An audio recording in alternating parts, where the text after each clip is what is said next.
Hi, welcome to our channel where we share the most intriguing stories. Twice a year, Miles escapes to his remote lakeside cabin. No phone, no noise, just peace. But when a clipboard-wielding HOA president shows up claiming she owns his land, a quiet weekend turns into a high-stakes legal war. She picked the wrong man to mess with. I don't keep many traditions, but the twice-yearly retreat to my father's old lake cabin is something I'll never skip. Not until I can't stand or breathe. It's more than a getaway. It's a recalibration. No courtrooms, no phones, no politics. Just trees, water, wind, and quiet. The kind of quiet you can feel in your spine. I'd pulled off the winding gravel road just before sunset Friday, the tires of my old truck crunching to a stop in front of the familiar weathered wood siding, half covered in ivy and pine needles. The air smelled like damp earth, firewood, and spring. The property had been mine for 11 years, ever since my dad passed and left me this slice of solitude nestled in the woods of Burnett County, Texas. He built the cabin himself in the 60s before there was a power grid nearby and insisted it stayed disconnected. No internet, no cable, and, God bless him, no HOA. Just a legal deed that dated back to before the nearest development existed. My kind of place. I spent that first evening doing exactly what I'd planned. I split firewood with a rusty old axe, poured myself a glass of rye, and settled into the armchair by the fireplace with a beaten copy of Blood Meridian. I didn't turn my phone off. I left it in the glove box of my truck, dead by default. If anyone needed me, they'd have to wait. The wind outside rustled the leaves like a distant crowd whispering through trees. Somewhere far off, a coyote howled. I smiled. The next morning, I woke early, like always. The light over the lake glinted through the window like a slow-moving mirror. I took the old fishing rod from the wall and walked barefoot down to the dock. The water was like glass, the kind of still that made you feel like you were trespassing. I cast the line out and sat there for maybe an hour without a bite. But it didn't matter. Nothing bit because nothing needed to. I was halfway through prepping a pot of cowboy coffee over the camp stove when I saw her. Across the narrow cove, up near the slope where the tree line thinned out into brush, there was a flicker of movement. A figure, female from the shape, was standing there with what looked like binoculars and a clipboard. I frowned. My nearest neighbor was a retired game warden about 3 miles east, and he never approached the lake without honking twice from the ridge road. I stood up, walked out to the edge of the dock, and squinted. She was gone. Weird, I thought. But I wasn't alarmed. Maybe just a stray hiker or some developer's assistant scoping properties for God knows what. Wouldn't be the first time someone assumed the whole lakeside was for sale. Either way, she wasn't on my land, yet. And I wasn't about to ruin my coffee chasing phantoms through the woods. By late afternoon, the shadows were long and the fire had warmed the cabin again. I grilled a couple of bratwurst and poured another glass. The radio played static. I didn't care. That night, I sat out on the porch with a blanket across my legs, watching the stars. No planes, no hum of traffic, just the soft lapping of water and an occasional owl. The world had finally shut up. That's why, when the banging on the window started just after dawn the next day, it felt like getting smacked in the face with a wet newspaper. I jumped up, instinctively reaching for the flashlight, heart thudding, still half asleep. The sun had barely risen. Outside the window stood a woman with stiff posture, arms crossed, glaring like a school principal catching kids in the act. She was maybe late 40s, tightly pulled hair, windbreaker zipped all the way up, clipboard in hand. I opened the door a crack, still blinking away sleep. "You need to leave this property immediately," she said. I stared at her. "I'm sorry. This land is under dispute. You are not authorized to be here overnight. I've already submitted a reclamation request with the board and reported the violation." I blinked again. "Who are you?" She narrowed her eyes. "Karen Dawes, president of the Silverhaven Reserve Homeowners Association. And you, sir, are squatting." It was like waking up into a sketch comedy. I stepped fully out onto the porch, barefoot, shirtless, not even annoyed yet, just confused. "This land's not part of Silverhaven. It's a mile south. This is private property. I own it." She held up a stapled packet of printed pages. "As of last quarter, this zone has been listed as unmaintained and inactive. The HOA has deemed it eligible for oversight." I almost laughed. "You can't deem yourself onto private land. That's not how law works." She crossed her arms. "We'll see what law enforcement thinks. I've already called 911. For all I know, you broke in last night. I have every right to defend community property. I stepped back inside, grabbed the folder with the deed, tax records, and boundary survey, and brought it out. Here's ownership, tax status, and county maps. You're not just wrong. You're trespassing. She glanced at the documents, then abruptly slapped them out of my hand onto the porch. Fakes can be printed anywhere. I've lived here 20 years. I know what belongs to this community. And then she reached for her phone and said into the speaker, "Yes, hello. I need officers dispatched immediately. There's a male subject, unidentified, refusing to leave a community parcel, claims he owns it. He's confrontational. I feel threatened. I stood there barefoot, arms at my sides, watching a woman accuse me of a crime on my own land." Something in me cooled, sharpened. I looked her in the eye and said calmly, "You just made a mistake." She didn't flinch. "You just made a scene." I said nothing more. I watched her pace back toward the dirt road, muttering to herself and peering at the tree line like she expected to see reinforcements. I walked inside, closed the door, and picked up the papers she'd knocked over. The front page was smudged with dew. I set them back in the folder, then started putting on real clothes. I had the sense the weekend had only just begun. The sound of tires crunching down the gravel driveway snapped the stillness less than 20 minutes later. I'd had just enough time to pull on jeans, boots, and my flannel shirt, brush the dirt off my documents, and set a fresh pot of coffee on the stove. I didn't bother going out to meet them.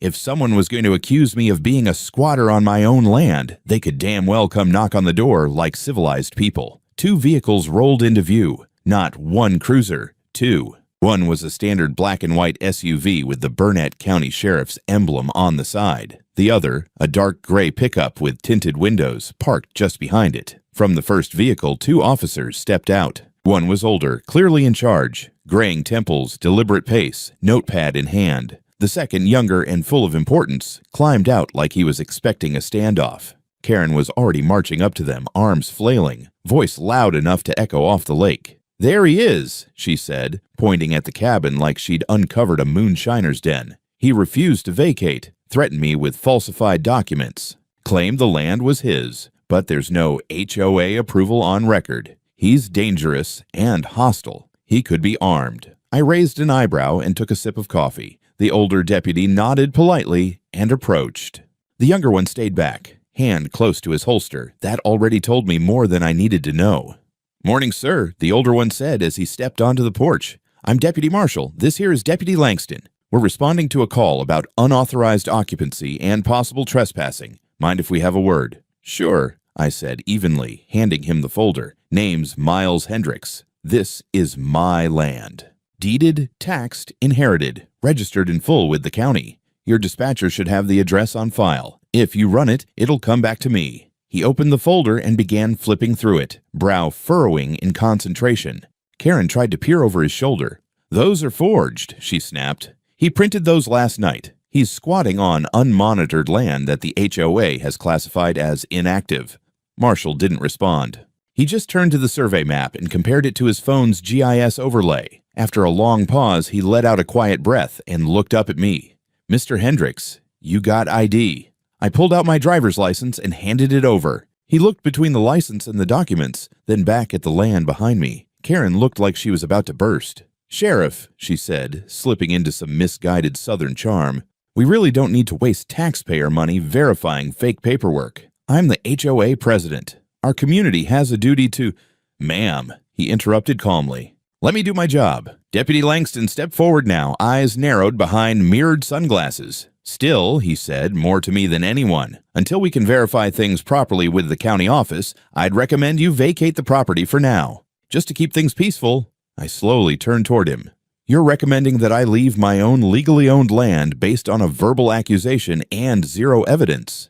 He shifted. "It's standard precaution. This could escalate." I held his gaze.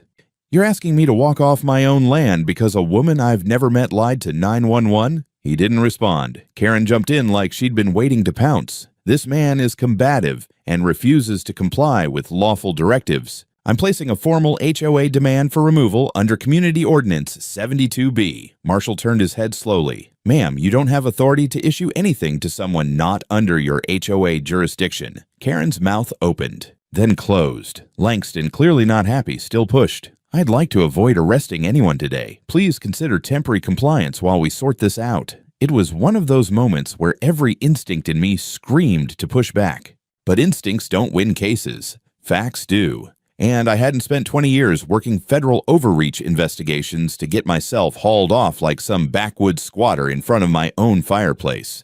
So I nodded once. Fine. I'll step off the property for now. But I'm not going far. Langston looked satisfied. Karen looked victorious. As I gathered my folder, Marshall leaned in and said, voice low, "For the record, I don't see anything wrong here. But this isn't the place to settle it. County office opens Monday. You clear things there, you come right back." I nodded. I won't be gone long. I walked down to my truck, opened the door, and paused. Karen stood near the tree line with her arms folded, smirking like she'd just won a state fair pie contest. She didn't even try to hide it. "Hope you enjoyed your little vacation," she called after me. I shut the door, turned the engine, and drove off the property, but not toward home, toward Burnett, toward the sheriff's office, because Karen had no idea who I was. But she was about to find out. The sheriff's office sat in a squat brick building just off the highway, tucked between a feed store and a gas station. I parked out front and walked in, dusty boots loud on the linoleum. The air inside smelled faintly of coffee, toner, and something chemical. Standard issue rural government scent. A woman behind the counter looked up from her paperwork, her eyes flicking briefly over my face before settling back down. I pulled out my ID and slid it across. "Miles Hendricks, I need to speak with whoever's supervising Deputy Langston's patrol this morning. It's in relation to a wrongful 911 call and a property incident up near Lake Varner." The receptionist looked up again, properly this time. Her fingers paused on the keyboard. "As in, Miles Hendricks, the DOJ consultant." I nodded once. She blinked, then stood up, smoothing her blouse. "One moment, sir. I'll get Deputy Chief Salinas for you." Less than 3 minutes later, a man in a green uniform stepped into the lobby. He was in his 50s with a sharp haircut and the calm gait of someone who didn't need to announce rank to own a room. He looked at me, offered a brief nod, and gestured toward the side hallway. "Mr. Hendricks, I'm Deputy Chief Salinas. Let's talk in my office." I followed him past a wall of community announcements, missing dogs, lost keys, and reminders to vote. Once inside, he motioned for me to sit and closed the door behind us. His desk was a mess, paper stacks, file folders, a half-eaten granola bar, but his focus was razor-sharp as he sat across from me. "I heard you had an encounter with one of our patrol teams this morning." "I did. And I'd like to file a report for unlawful detainment, misrepresentation by a civilian, and a false 911 call." His brow rose. "That's quite a list."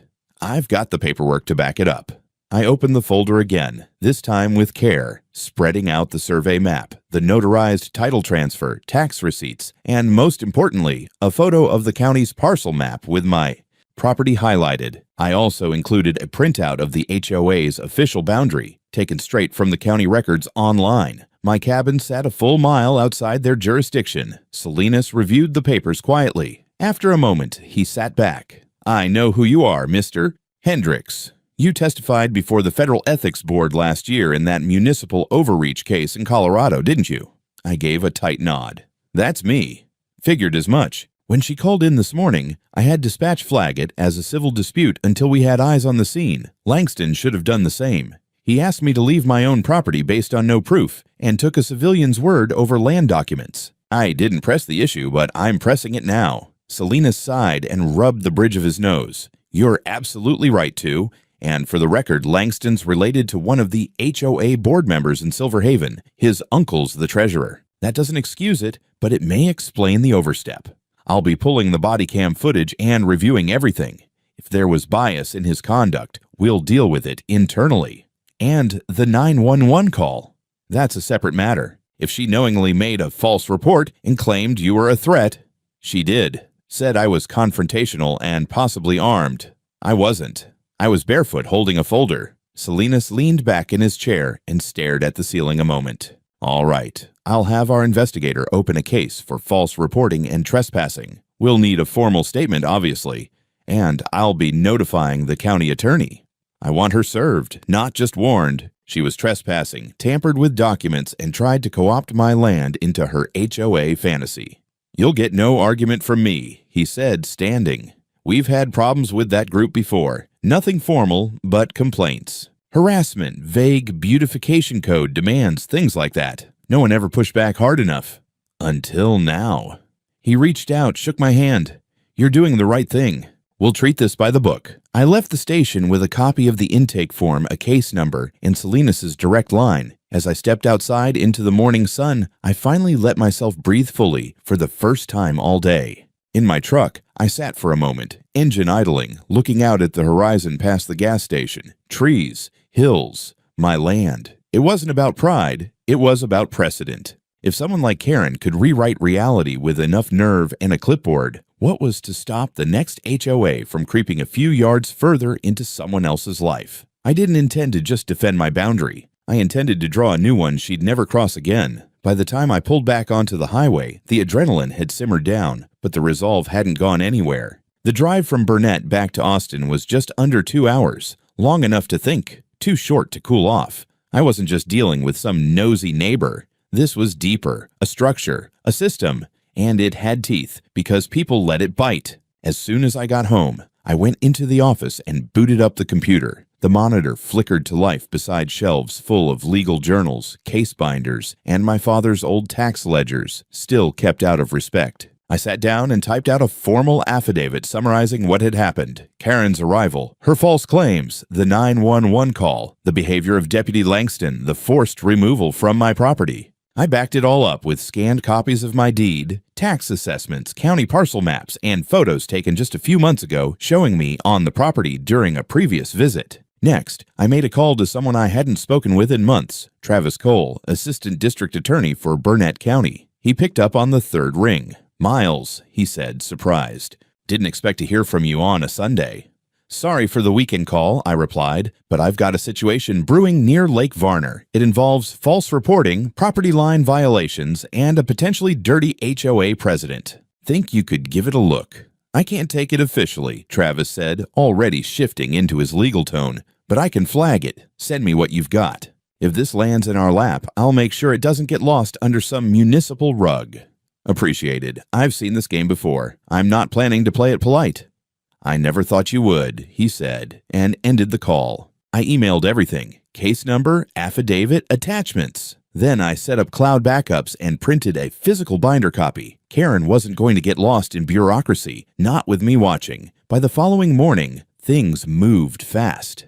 Around 10 a.m., I got a call from Deputy Chief Salinas. "We paid Ms. Dawes a visit this morning," he said. "Served her with a summons." She wasn't thrilled. Did she deny it? She lawyered up before she could say anything worth noting. But the investigator gathered enough to recommend 2 charges: trespassing and filing a false police report. "We're not touching anything civil yet. That'll be up to you and your counsel." "And Langston? He's on administrative leave while we audit his body cam footage. And Mr. Hendricks, off the record, there's definitely something off about how quick he was to defer to her. We're checking into it." I thanked him and hung up. 10 minutes later, I had another notification. Karen had posted a community-wide email through the Silver Haven HOA system. A copy had been leaked to a friend of mine who lived in a nearby neighborhood and knew I was involved. The email read, "I'm saddened to report that our community's efforts to preserve the visual harmony of our lakeside environment have been met with hostility. One individual, an outsider, has escalated a small matter into a legal campaign against our neighborhood values. Please remain calm and united while we cooperate with local law enforcement." No apology, no admission, no mention that she'd lied to the police or stepped onto land she didn't control, just a smug spin to paint herself as the victim. It was a play I'd seen too many times from city officials trying to dodge federal scrutiny, appeal to community, imply persecution, never admit guilt. The difference was, I wasn't a press intern or a homeowner without recourse. I knew the pressure points, the escalation paths, and the laws well enough to weaponize them. This wasn't going away quietly. Tuesday morning started with a knock at my office door. My home office, that is. I opened it to find a courier in a Silver Haven HOA polo holding a sealed envelope. He handed it over with a tight smile, said nothing, and walked off before I could ask a single question. Inside the envelope was a 6-page letter, dense, condescending, and hilariously self-important. It wasn't addressed to Mr. Hendricks.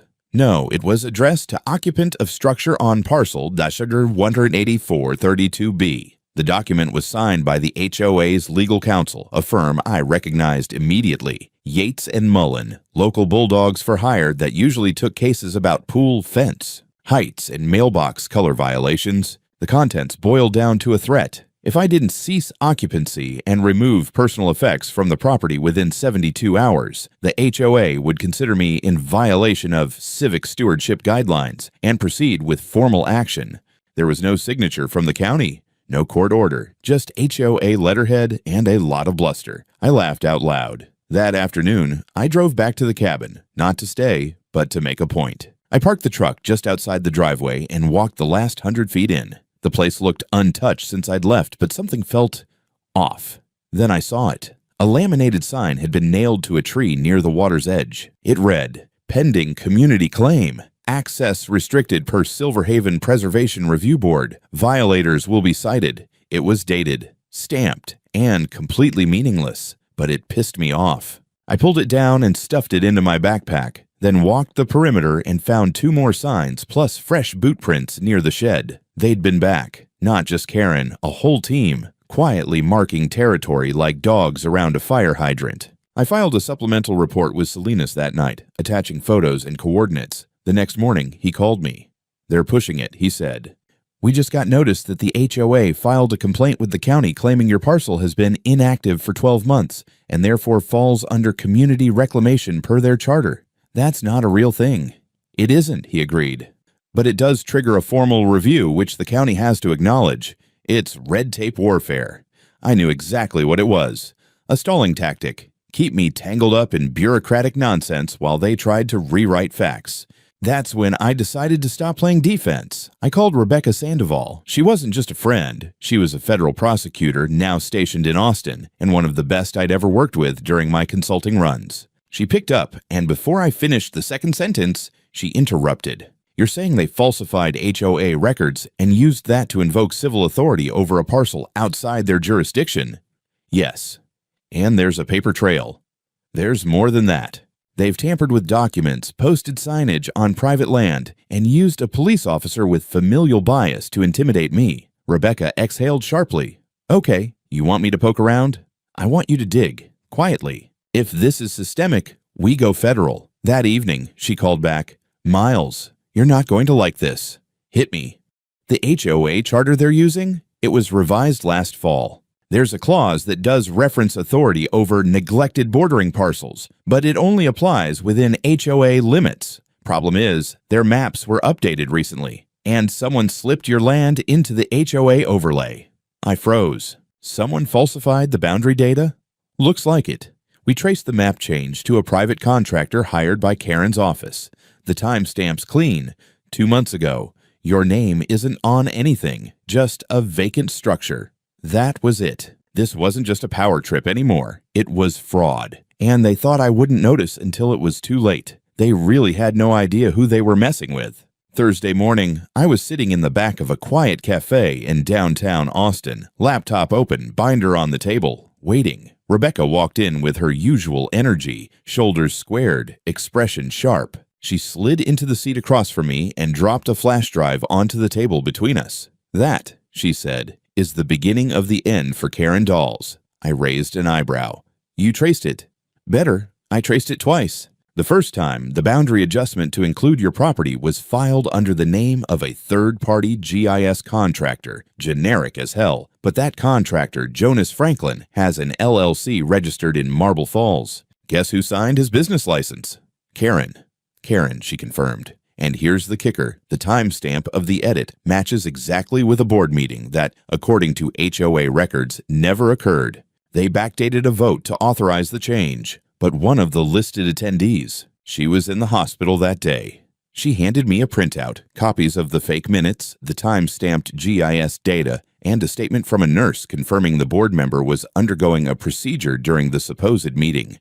"They didn't even bother getting their lies straight," I said. "They never do. People like Karen think paper makes things real. They think if they file it, it's law. That works on people who don't fight back." "Well," I said, "we're fighting back." Rebecca nodded. "This is more than a boundary dispute. This is attempted land fraud, misuse of HOA authority, and potentially conspiracy to file false government records. If I hand this off to the feds right now, it becomes a case.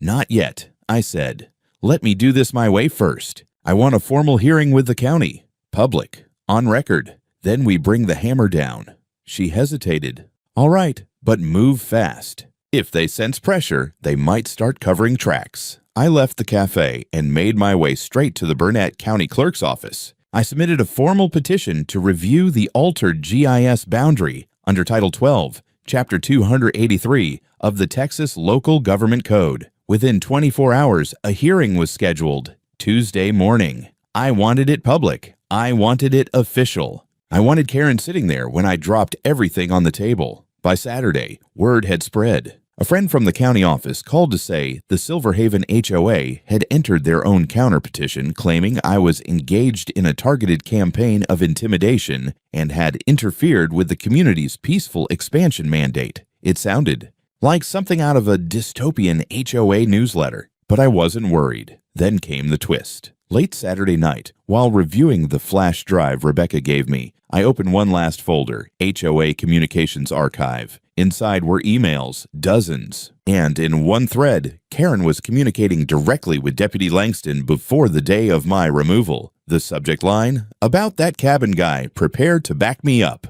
One message read, I'm pushing a community claim this weekend. If things escalate, I'll need you to help mediate. He might pull legal rank, but if we're unified, the optics favor us. Pretend you don't know it's outside jurisdiction. I leaned back in my chair, heart beating slow and cold. She hadn't just lied. She'd orchestrated the whole thing, used a family connection in law enforcement, faked a meeting, tampered with digital property lines, and tried to erase my rights by brute force of HOA fiction. I forwarded the email chain to Salinas and Rebecca immediately with one line, let's prepare the gallows. The county building was already half full when I arrived Tuesday morning. Word had spread like brush fire. A hearing over property lines wasn't exactly front-page news, unless it involved a well-known HOA president caught trying to annex land like she was running a miniature empire. By the time I signed in and took my seat, there were at least 50 people in the room. Homeowners, a few HOA board members, 2 local journalists, and of course, Karen. She sat at the front table perfectly postured, wearing a white blazer like it was armor. Her attorney, some local firm type with too much gel and too few real cases, flipped through a binder theatrically. Karen didn't look at me, not once.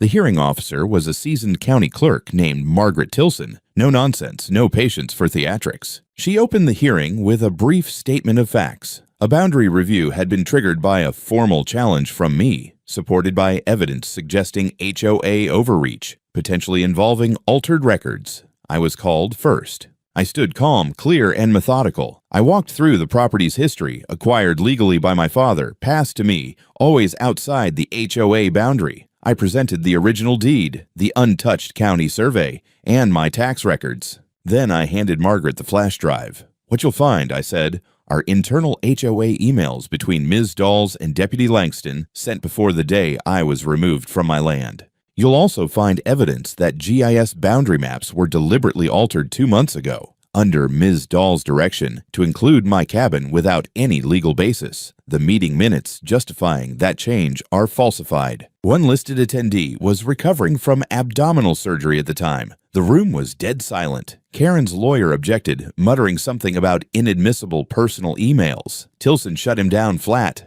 This is an administrative hearing counselor, not a courtroom. We review all submitted material. You'll have your turn. I returned to my seat. Karen was called next. She rose slowly and walked to the front with forced grace. She began her statement with a smile that never reached her eyes. We have always acted in good faith. Our intention was not to claim someone's home, but to preserve the scenic integrity of the lakefront, which has suffered due to unmanaged parcels falling into disrepair. When a structure appears uninhabited for long stretches, the community must act to prevent degradation. Ms. Dawes, Tilson interrupted, are you claiming you had legal authority to redefine county boundaries on your own? Karen blinked. Not redefine, reinterpret. Our board believed. Did your board vote on this reinterpretation? Yes. Do you have minutes? Yes. And can you explain why one of the signers was under full anesthesia during that alleged meeting?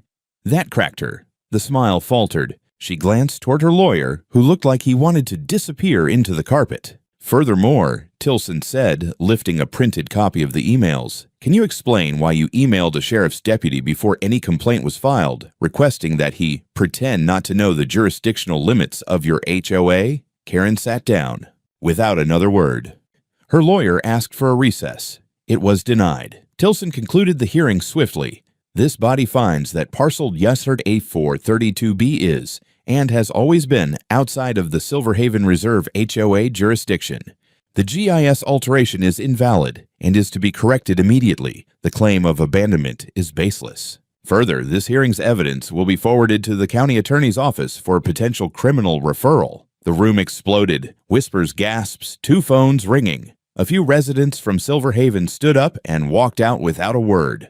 Karen remained seated, staring forward like she'd lost all muscle function. As I gathered my folder, Tilson leaned toward her mic once more. "Mr. Hendricks, I recommend you also submit civil filings if you wish to pursue damages. Given the evidence, I believe they'd be warranted." I nodded once, locked eyes with Karen for the first time, and walked out. Outside, a reporter with a notepad tried to catch me, but I waved her off. I had somewhere else to be. Because this wasn't over. Not yet. Now it was time for court. The courthouse in Burnett was modest, red brick, 2 stories with a flagpole out front, and the kind of echoes inside that made you feel like justice had to raise its voice just to be heard. The case was filed within 48 hours of the hearing's conclusion. My attorney, Dana Rooks, wasn't flashy, but she was surgical. Former assistant U.S. attorney, now in private practice, she specialized in property rights and civil misconduct. When she took the case, she only asked one question: "How loud do you want this to get?"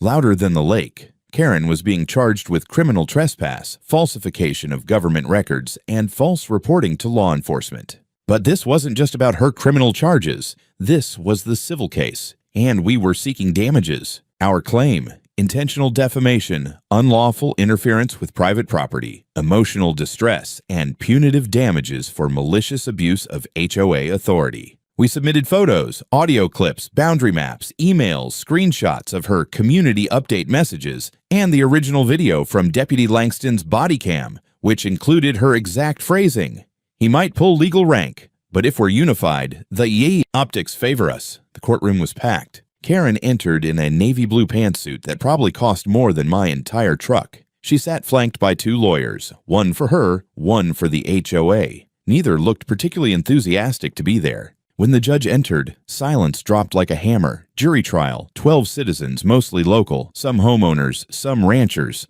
all watching closely. Dana opened clean.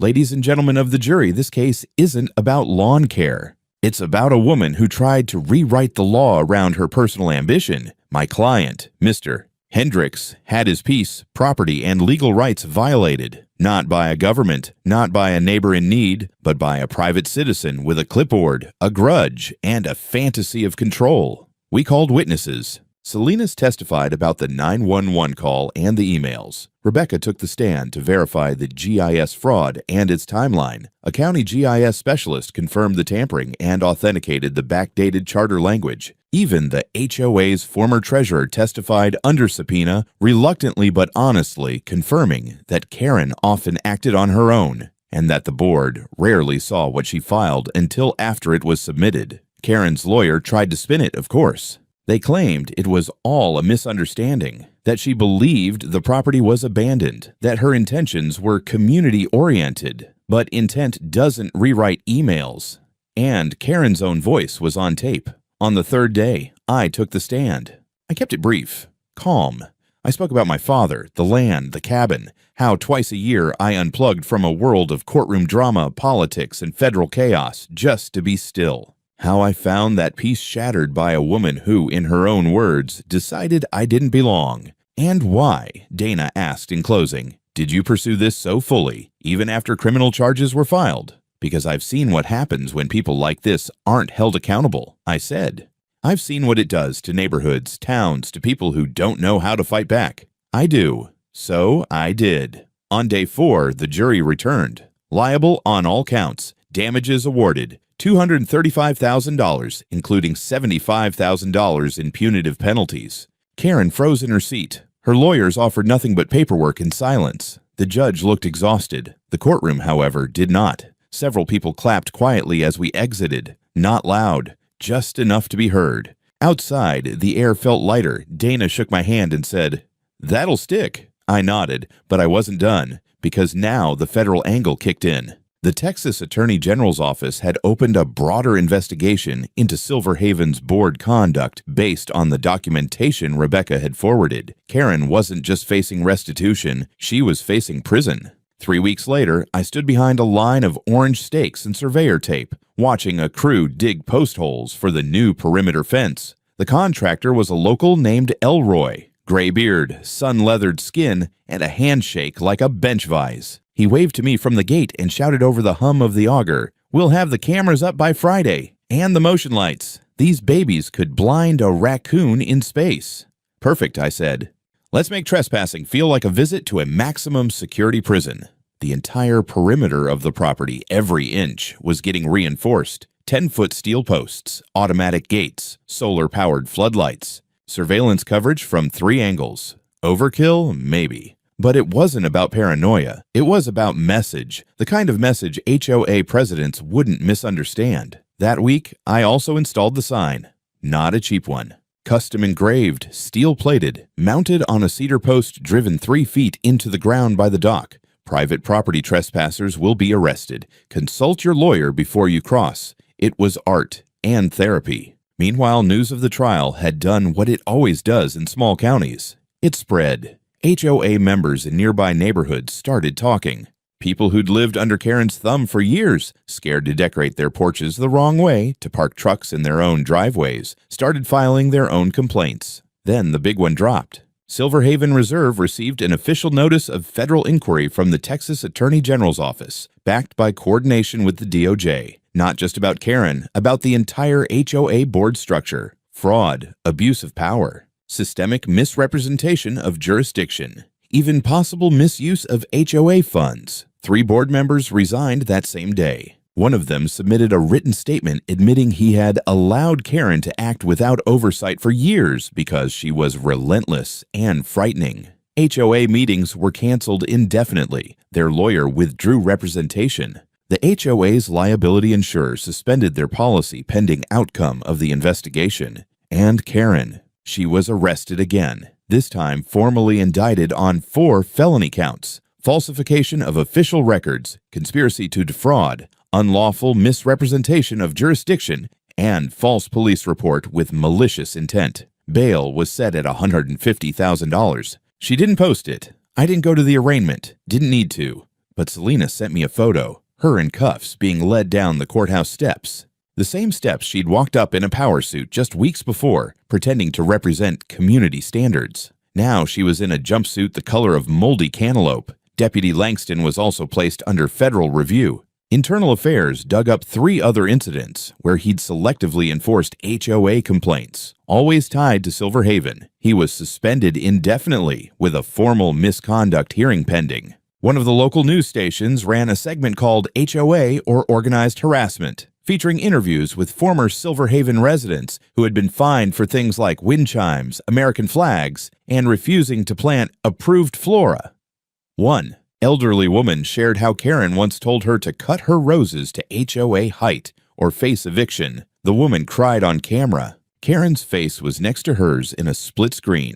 That clip went viral, at least by rural Texas standards. I started receiving letters, not threats, thank you letters, handwritten, from strangers. Some lived near the lake, others were from counties away. One woman wrote, "My HOA tried the same thing when my husband died. You showed us we don't have to just take it." It was humbling and also infuriating because it meant this wasn't rare. It wasn't even unusual. It was just the first time someone like me decided to push back hard enough. The lake was still that morning, glassy. No wind, no birds, not even a ripple. Just silence. The real kind. The kind you only get when no one's watching, when nothing's pushing back. I sat on the edge of the dock, boots off, toes skimming the surface. Steam rose from my coffee like a signal to absolutely no one. Behind me, the cabin stood exactly as it always had. Simple, unbothered. The new gate clicked softly in the distance as it locked behind the contractor's truck pulling away. Cameras blinked green. Lights were installed. Fences anchored. Perimeter secured. The place now looked less like a retreat and more like a private embassy. I didn't mind. The final court order had come in 2 days ago. Karen Dawes, guilty on all 4 felony counts, sentenced to 6 years in prison without parole. No more appeals. No probation. Her HOA career, over. Her name, burned into the legal history of the state as a warning. She'd crossed a line, and the law didn't just push back. It closed the gate behind her and threw away the key. Deputy Langston resigned quietly the following week, stripped of certification, barred from law enforcement for life. His name came up again in 2 pending investigations tied to similar incidents, both involving HOA complaints. Both quietly closed before reaching court. Not anymore. Silver Haven Reserve was disbanded by unanimous vote. Technically, they voted to suspend operations indefinitely, but the AG's office called it what it was: dissolution. Their finances are frozen under audit. The neighborhood will revert to standard municipal governance. For the first time in 15 years, those homeowners are free. I didn't need more, but it didn't end there. Last Thursday, I got a letter from the Texas State Bar Association. Not a complaint, an invitation. They wanted me to advise a working group on reforming HOA oversight laws statewide. Apparently, what happened up here had caused enough stir to wake up legislators. Rebecca had sent in the case file as a model of civil resistance through lawful process. I laughed when I read that. Civil resistance made it sound like I'd started a movement. Maybe I had. The sign I planted by the water still stood strong. I caught myself reading it again, not because I forgot what it said, but because I liked the weight of it. Private property. Trespassers will be arrested. Consult your lawyer before you cross. A few neighbors had asked if they could borrow the phrase. One even asked where I got it printed. I gave him the number. I stayed at the cabin for a full week this time. First time in years, I let myself just exist there. I fished, read, watched storms roll in without checking my phone, slept with the windows open even when the coyotes howled close, and for the first time in months, I didn't wake up expecting someone to be banging on the glass with a clipboard and delusions of power. As I packed up to head home, I walked the tree line one last time. No new signs, no boot prints, just pine needles, damp moss, and the feeling of a place that had been fought for and won. Before pulling out of the drive, I looked back at the cabin. Nothing had changed, but everything was different. Because the next Karen that came looking, she'd know better.